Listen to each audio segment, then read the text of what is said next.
Item ಯಾವುದೇ ಇರಲಿ try ಮಾಡಿ ಆಚಿ ಚಿಕನ್ ಮಸಾಲಾ. ದೆಹಲಿಯಲ್ಲಿ ಡಿಕೆಶಿ ಸೋನಿಯಾ ರಾಹುಲ್ ಭೇಟಿ ವಿಚಾರ. ಬೆಂಗಳೂರಲ್ಲಿ ಸಚಿವ ಎಚ್.ಸಿ. ಮಹದೇವಪ್ಪ ಪ್ರತಿಕ್ರಿಯೆ ಕೊಟ್ಟಿದ್ದಾರೆ. ಡಿಕೆಶಿ ರಾಹುಲ್ ಗಾಂಧಿ ಅವರನ್ನ ಯಾಕೆ ಭೇಟಿಯಾಗಬಾರದು ಅಂತ ಪ್ರಶ್ನೆ ಮಾಡ್ತಾ ಇದ್ದಾರೆ. ಡಿಕೆಶಿ ಕೆಪಿಸಿಸಿ ಅಧ್ಯಕ್ಷರು ರಾಹುಲ್ ಗಾಂಧಿ ಭೇಟಿ ಆದರೆ ತಪ್ಪೇನು?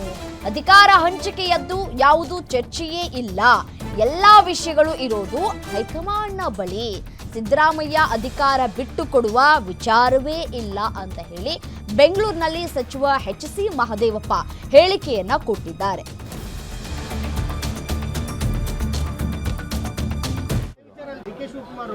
ಯಾಕೆ ಅವ್ರನ್ನ ಭೇಟಿ ಮಾಡಬೇಡ ಅಂತ ಹೇಳ್ತೀರ ನೀವು? ಅಲ್ಲ, ಅವ್ರು ಭೇಟಿ ಮಾಡಬೇಡ ಅಂತಾರೆ. ಈಸ್ ಅವ್ರ KPCC president. What is wrong in it? ಹಾಗಾದ್ರೆ ಅಧಿಕಾರ 2.5 ವರ್ಷಕ್ಕೆ ಬಿಟ್ಕೊಡ್ಬೇಕು ಅಂತ ಅವರು ಬಹಿರಂಗವಾಗಿ ಅದು ಯಾವ ಚರ್ಚೆನೂ ಇಲ್ವಲ್ರಿ. ಇಟ್ಸ್ ಓನ್ಲಿ ಎಲ್ಲ ವಿಷಯ ಇರೋದು ಹೈಕಮಾಂಡ್ ಹತ್ರ. ಇಲ್ಲೇನಕ್ಕೆ ಸುಮ್ಮನೆ ವೇಸ್ಟಾಗಿ ಯಾರು ಮಾತಾಡೋದು? ನಿಮ್ಗೇನು ಗೊತ್ತು? ನಿಮ್ಗೆ ಗೊತ್ತಾ? ನಿಮ್ಗೆ ಹೇಳ್ಬಿಟ್ಟು ಹೋಗಿದ್ದಾರಾ? ನಿಮ್ಗೆ ಹೇಳಿದಾರಾ? ಮತ್ತೆ ಹಂಗ್ರೆ ಅವ್ರನ್ನೇ ಕೇಳಿ, ನಮ್ಗೆ ಗೊತ್ತಿಲ್ಲ. ಅವ್ರು ಅಲ್ಲ ಸರ್, ಈಗ 5 ವರ್ಷ ಕೂಡ ಸಿದ್ದರಾಮಯ್ಯ ಅವ್ರು ಬಿಟ್ಕೊಡ್ತಾರ? ಆ ಪ್ರಶ್ನೆನೇ ಇಲ್ವಲ್ರಿ. ಆ ಪ್ರಶ್ನೆನೇ ಇಲ್ವಲ್ಲ.